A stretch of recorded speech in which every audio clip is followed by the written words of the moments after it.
I'm Shadow Edencroft from Moon Entertainment, and you're watching a YouTube channel.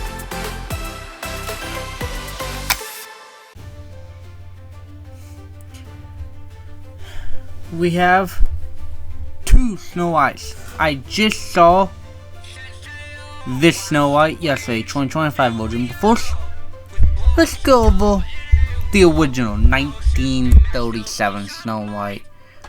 Walt Disney's first full-length animated movie that's considered one of the greatest animated films of all time. And well, honestly, it is. It's a classic. Fun fact, Disney actually mortgaged his house to finish making this movie. And if he didn't do that, well, Walt Disney probably wouldn't be a thing. But come on, I mean, this is one of my favorite Disney movies of all time, so you know, I gotta place in the 5th tier. It's honestly really classic. It stands the test of time. I mean, this is one of the oldest movies in 1937. This movie is 80 years old. Now, how many movies can you say are still constantly brought up? Yeah, 88 years old. How many movies can actually still be in discussion? You know, a lot of movies are oh, sure, this is good, but will be remembered in the next 88 years? Probably not.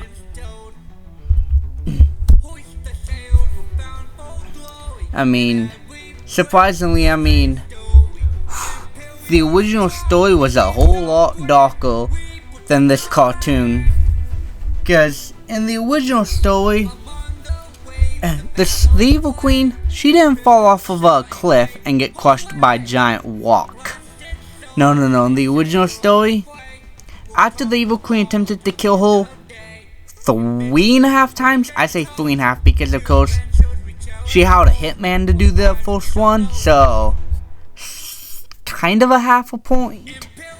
But the first two attempts were actually, she used a poisoned comb and put it in her hair, but the jokes were able to get there and take it out in time.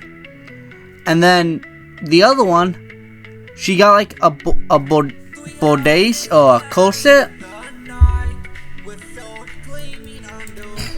This thing, she got this thing and tied it around her so much that she couldn't breathe. Well, she tied it so much that she couldn't breathe, but the dwarfs came and got her. Third time was the apple, of course, the most famous version. And unfortunately, they thought she had died.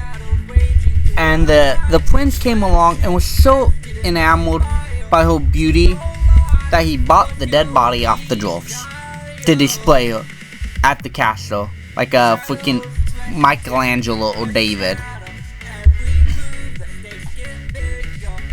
And then one of the people that were carrying the coffin got so annoyed at how heavy it was and how he had to carry it that he sat it down, lifted it up, slapped it on the back, and the apple got dislodged from her throat, and she woke up. And then flash forward to the evil queen returning. They make boiling hot iron shoes and have the evil queen dance herself to death. That's how it originally ends. Now imagine if they made that movie and if they adapted that. I mean, it would probably not been very good. Well, for kids wise.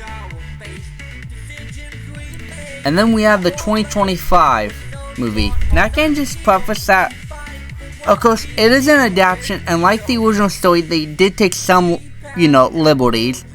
Because if you think about it, why make a reboot if you're just gonna make the exact same movie? That's stupid. So I do understand them taking some things. Imagine if the MCU had to perfectly adapt all of its characters. into that universe. Do you know how hard that would be? Heck, do you know how it would be for my occasional legends to adapt?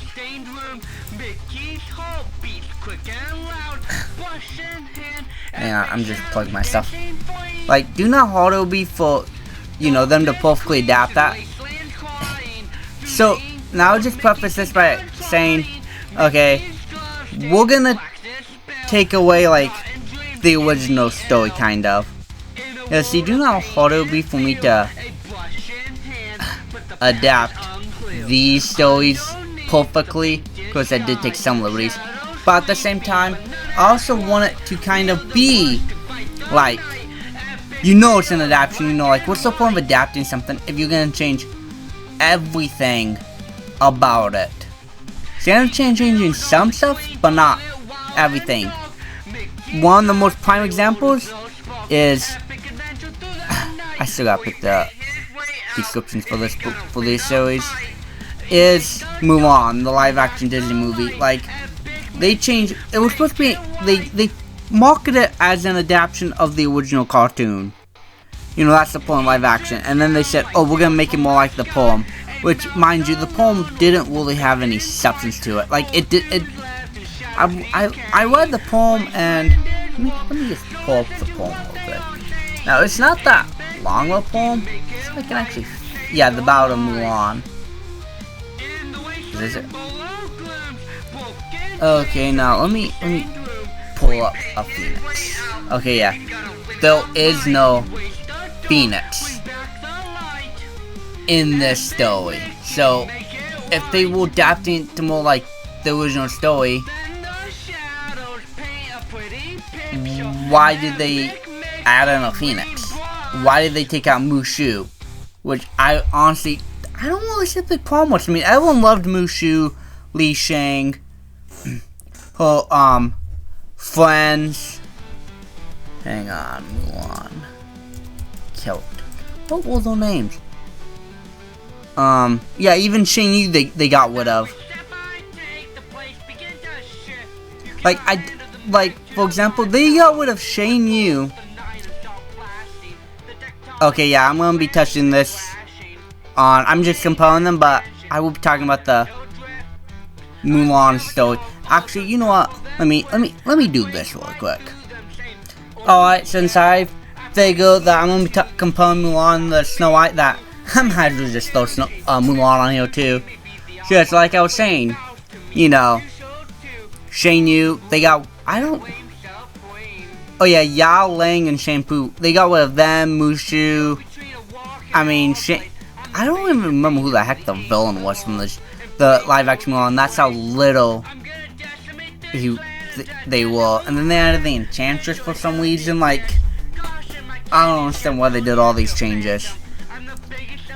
So, but first, we'll get back to Snow White, and then we'll just finish talking about Mulan. Snow White, yeah. So they added in the thief. They got rid of the prince. Then again, I mean, sure, the prince is a classic character, but he didn't even have a name. His name was just Prince Charming. He didn't really do anything in the movie, in the original cartoon. You know, he was just there. So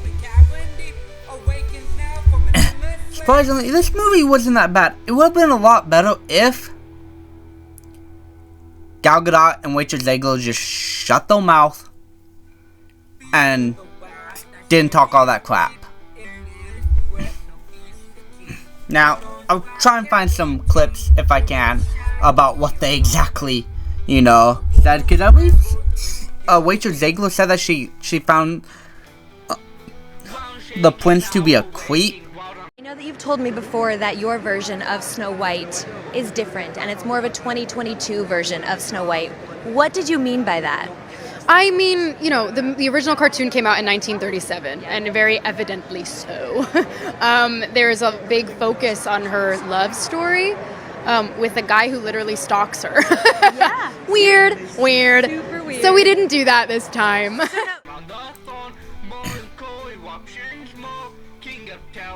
Which I can kind of see, but in the original story, he wasn't that much better of a guy. If you read the original story, you know what I'm talking about too. So, and I didn't like how in the live action they CGI'd the dwarfs. Like, look at, for example, and I don't get how, though, you know, having like, you know, like, let's say like Brad Williams, you know, how it offends those, well, them. I'm trying, you know, like dwarfs basically. I mean, sure, yes, it's offensive, but I mean, look at like the Wizard of Oz and Willy Wonka and Chalk Factory. You know, they had them. Yeah, I have tons of thoughts about all the Snow White stuff where now it's not Snow White and the Seven Dwarves, it's Snow White and the Seven mythical beings, and only one of them is a little person. Yeah, I don't like it. I'm not a huge fan of it. And I wish that they kept the parts for little people. And some people say like, oh, but isn't that exploitive? Yes, you can make that argument, but it's also, that's all we got right now. But yet they found it offensive, so instead, you know what, let's CGI. Yes, I believe Brad Williams even said that he was pissed at that decision, that, and there was a few actors that wanted to play the dwarfs. And let's just look at the live action Snow White dwarfs.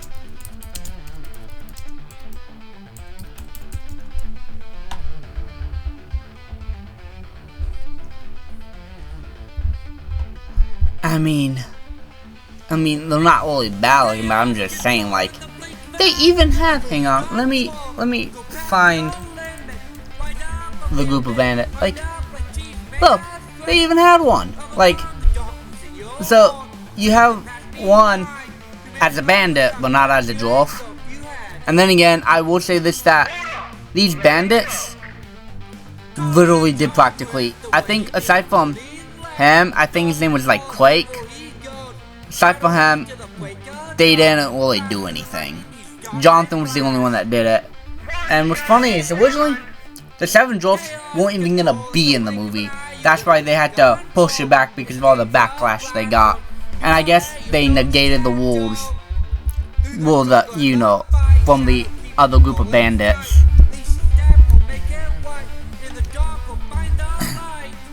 And Gal Gadot's performances, and I mean, people did say that she kind of phoned it in, and I mean, I don't really know. I mean, she kind of acted the same way she did in like Wonder Woman and the Fast and the Furious franchise.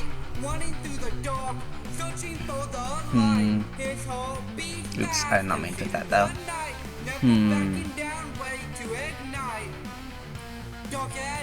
Trying to think.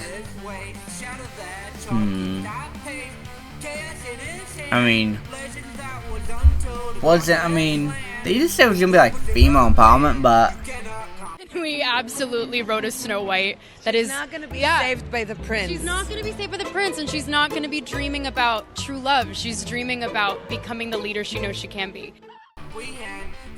I mean, I really don't know what they mean by that. I mean, sure, she took back her kingdom,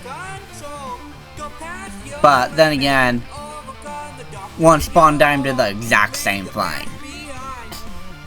And people love Once Upon a Time, for the most part. Season 7 kind of was lackluster. We'll put it on the same level as Kraven the Hunter.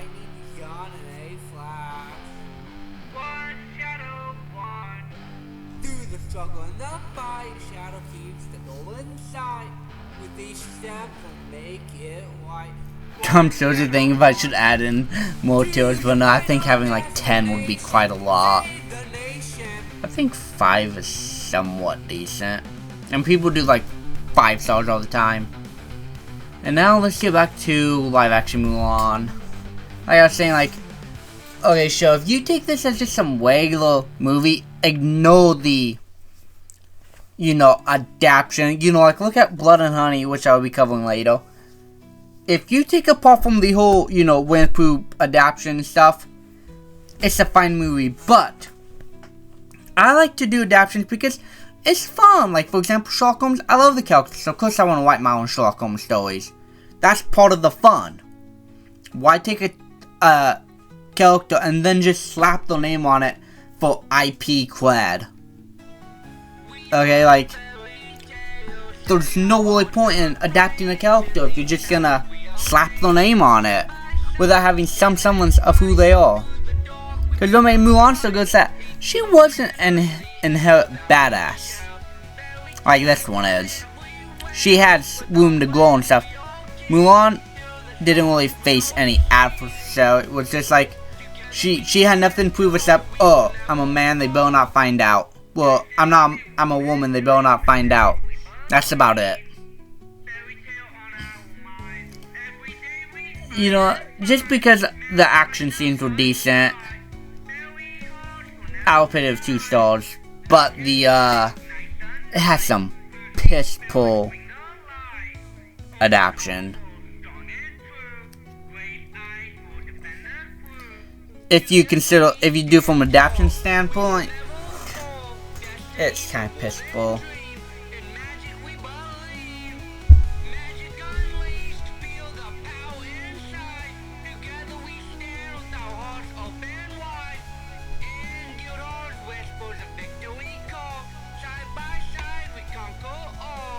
Alrighty, I just had to do 10 stars. I wanted to be more kind of like branched out instead of clouding them all between 5 stars. It wouldn't really get the, you know, give me more time to really analyze it. So here's the new list. Of course, we got Snow White's top 10. I count 9. Actually, wait, no. We'll put the count as 10. And we got these, just so I can give it kind of more, like, branched out.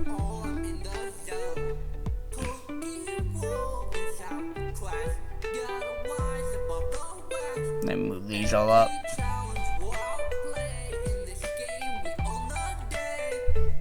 There we go. Now Mulan. Because instant classic, same as the 1937 Snow White. Now, can I just say that Snow White has one, well, Mulan has one of the greatest training montages in like all of cinema, especially with "I'll Make a Man Out of You." Peak. I love that song. I mean, and Mushu, he is hilarious. And Li Chang, you know, most of the Disney princesses, especially the older ones like Snow White, Cinderella, they didn't really have any personality. It's they're like, okay, they'll heal. I mean, Prince Philip at least did something in Sleeping Beauty. You know, he fought Maleficent.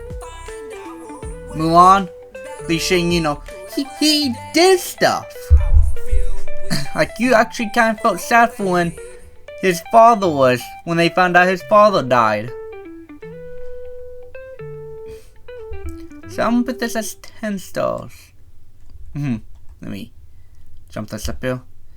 Yeah, because you see, now this is a whole lot better. I don't know, I kinda like doing it like this, so you know, like Mulan is not really on the same level as Sinister Squad, but is on the same level as like these two.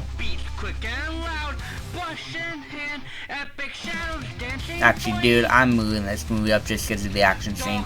Max Steel's can kind of fall down to 4 stars just because it's kind of like, I don't remember what exactly happened. It had cool fight scenes though, and I'm not really familiar with the whole source material. But yeah, I think, yeah, 10 will be pretty good for like the unlimited movie tier list. Because remember, this can be every single movie I ever rank. Now, you know, oh yeah, because if I do it that way, oh yeah, that's gonna be so hard trying to put them on that movie.